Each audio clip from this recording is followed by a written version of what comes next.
Hello दोस्तों, आज के इस वीडियो में हम समझेंगे वाइट डिस्चार्ज, जिसे कि सफ़ेद पानी की समस्या भी कहते हैं। यह कैसे होती है, इसके पीछे क्या कारण होते हैं, कौन से लक्षण आपको दिखाई देते हैं, इस समस्या में आपको क्या खाना चाहिए, क्या नहीं खाना चाहिए, साथ ही हम इसके कुछ घरेलू उपचार के बारे में भी डिस्कस करेंगे। तो इस वीडियो को एंड तक जरूर देखिए। मैं आपकी न्यूट्रिशनिस्ट राजमणि, आप देख रहे हैं मैं सर। तो चलिए आज का इंटरेस्टिंग वीडियो हम शुरू करते हैं। दोस्तों, वाइट डिस्चार्ज की समस्या को ल्यूकेरिया भी कहते हैं। जनरली जो हमारी वजाइना होती है उसमें एक क्लियर लिक्विड या फिर म्यूकस बनता है, जो कि हमारे वजाइना को चिकनाई और नमी प्रदान करता है। इसके साथ ही ये हमारे वजाइना को इन्फेक्शन से भी बचाता है। लेकिन कई बार क्या होता है, किसी कारण से उसमें बैक्टीरियल इन्फेक्शन हो जाता है, जो कि जनरली बैक्टीरियल वेजिनोसिस की वजह से होता है। तो उस संक्रमण की वजह से वहाँ पर से वाइट डिस्चार्ज की समस्या शुरू हो जाती है।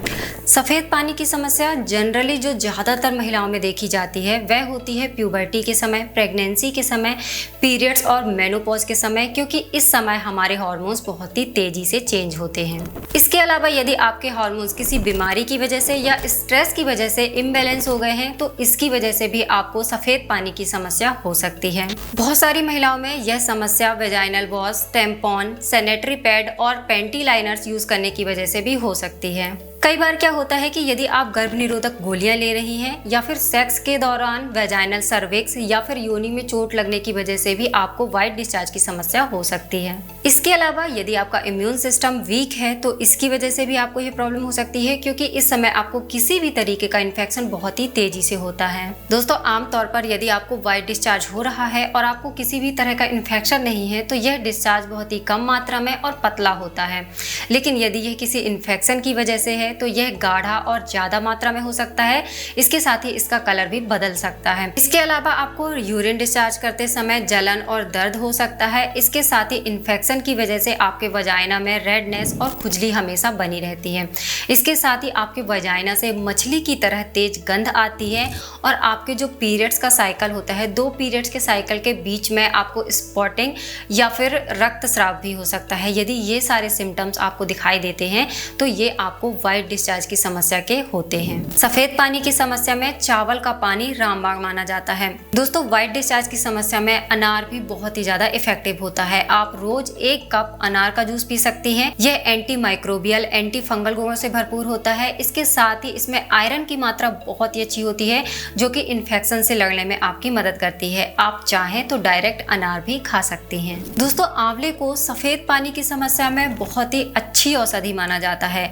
आप यदि आंवले का जूस का सेवन करते हैं या आप आंवले की चटनी खाते हैं तो इससे आपको वाइट डिस्चार्ज की समस्या में बहुत ही जल्दी राहत मिलती है। अब आता है एक और जरूरी पॉइंट कि आपको इस कंडीशन में क्या खाना चाहिए और क्या नहीं खाना चाहिए। सबसे पहला काम आपको यह करना है कि आप पूरे दिन भर में ज्यादा से ज्यादा पानी पीजिए। आपको कम से कम 10 से 12 ग्लास पानी तो पीना ही है। इससे क्या होगा, इससे आपकी बॉडी हाइड्रेट रहेगी। जो भी आपकी बॉडी के टॉक्सिन्स है वो बाहर निकलेंगे। इससे आपके वजाइनल सिक्रेशन में मदद मिलेगी। दूसरी जरूरी बात जो कि आपको ध्यान में रखना है वह यह है कि आपको आपका इम्यून सिस्टम मजबूत करना है, क्योंकि आपके शरीर की रोगों से लड़ने की शक्ति जितनी ज़्यादा मजबूत होगी, किसी भी बीमारी को ठीक करने में आपको उतनी ज़्यादा हेल्प मिलेगी। तो इसके लिए आपको क्या खाना चाहिए, तो इसके लिए आप सब्जियां खाइए और फलों का सेवन करिए। फलों में आप स्पेशली जो खट्टे फल होते हैं, सिट्रस फ्रूट होते हैं, उन्हें खाइए। ये आपके इम्यून सिस्टम को तेज़ी से स्ट्रॉन्ग करने में मदद करते हैं। दोस्तों, जब तक आपको वाइट डिस्चार्ज की प्रॉब्लम है, आप कोशिश करिए कि आप रिफाइंड ऑयल और सीसम ऑयल, इन दोनों को पूरे तरीके से अवॉइड करिए। आप इसकी जगह पर ऑलिव ऑयल खा सकते हैं, कोकोनट ऑयल, मस्टर्ड ऑयल और सनफ्लावर ऑयल का यूज करिए। तो ये आपके लिए ज्यादा बेहतर, ज्यादा इफेक्टिव होंगे। दोस्तों, कुछ मसाले ऐसे हैं जो कि वाइट डिस्चार्ज की समस्या में बहुत इफेक्टिव हैं। तो आप अपने खाने में अदरक, लहसुन, मेथी, हल्दी और जीरा किसी न किसी रूप में जरूर शामिल करिए। ये आपकी ओवरऑल हेल्थ को बेहतर बनाते हैं। आप कोशिश करिए कि नमक का सेवन कम करें। आप बहुत ज्यादा मिर्च खाने से भी बचें। कुछ नट्स भी हैं जो कि आपको इस प्रॉब्लम में काफी अच्छा फायदा देंगे। वह है बादाम, अंजीर, फ्लैक्स सीड और वॉलनट। इसके अलावा आप फैटी फिश भी खा सकते हैं। इनमें ओमेगा 3 फैटी एसिड की मात्रा बहुत ही अच्छी होती है, जो कि आपकी वाइट डिस्चार्ज की प्रॉब्लम में बहुत ही ज्यादा हेल्प करती है। इसके साथ ही आप दही और योगर्ट का यूज भी करिए अपने खाने में, क्योंकि इनमें बहुत ही अच्छे बैक्टीरिया, एक्टिव बैक्टीरिया होते हैं, जो कि आपको बैक्टीरियल इन्फेक्शन से बचा जाते हैं और आपकी वजाइना की हेल्थ को इम्प्रूव करते हैं। दोस्तों कुछ चीज़ें ऐसी हैं जो कि वाइट डिस्चार्ज की समस्या को और भी ज़्यादा बढ़ा देती हैं। यदि आपको ड्रिंक करने की आदत है तो आप इस आदत को पूरे तरीके से छोड़ दीजिए। इसके अलावा यदि आप कैफीन इंटेक बहुत ज़्यादा करती हैं, मतलब यदि आप चाय और कॉफ़ी बहुत ज़्यादा पीती हैं, तो आप इसे भी छोड़ दीजिए। कुछ टाइम के लिए एटलीस्ट आप छोड़ दीजिए, क्योंकि ये आपकी बॉडी को डिहाइड्रेट करती हैं, जिसकी वजह से आपको वजाइना में इन्फेक्शन का खतरा बढ़ जाता है और आपकी यह समस्या और भी ज़्यादा बढ़ सकती है। आप बहुत ज़्यादा स्पाइसी और प्रोसेस्ड फूड खाने से बचिए। आप स्ट्रीट फूड मत खाइए, क्योंकि ये सभी आपके वजाइना में इरिटेशन को बढ़ा सकते हैं।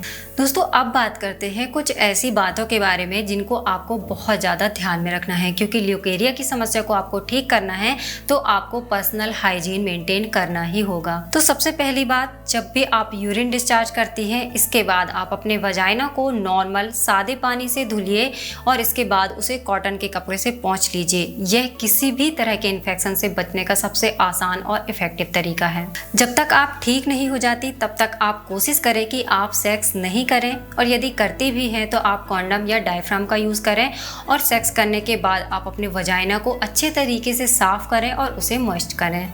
जब तक आपकी वाइट डिस्चार्ज की समस्या पूरे तरीके से ठीक नहीं होती है, आप कपड़े की जगह सैनिटरी नैपकिन का यूज़ करें।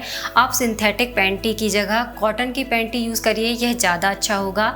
और अपने वजाइना को बार बार साबुन से धुलने से भी बचिए, क्योंकि इससे हमारे वजाइना का पीएच बैलेंस ख़राब होता है और इससे आपकी समस्या और भी ज़्यादा बढ़ सकती है। तो दोस्तों यह था आज का वीडियो। उम्मीद करती हूँ कि आज की जानकारी आपको पसंद आई होगी। यदि यह जानकारी आपको पसंद आई है तो आप इस वीडियो को लाइक ज़रूर करिए। साथ ही हमें कमेंट करके बताइए कि आपको और किस टॉपिक पे वीडियो चाहिए, ताकि हम आपके लिए जल्दी से जल्दी वीडियो लेकर आएँ। तो दोस्तों यदि आप इसी तरीके के और हेल्थ चैलेंजिंग वीडियो चाहते हैं तो आप मिस हर्ब के प्रीमियम मेंबरशिप प्रोग्राम को अभी ज्वाइन करिए। तो मिलते हैं अगले वीडियो में, तब तक के लिए मिस हर्ब साइनिंग ऑफ। जय हिंद।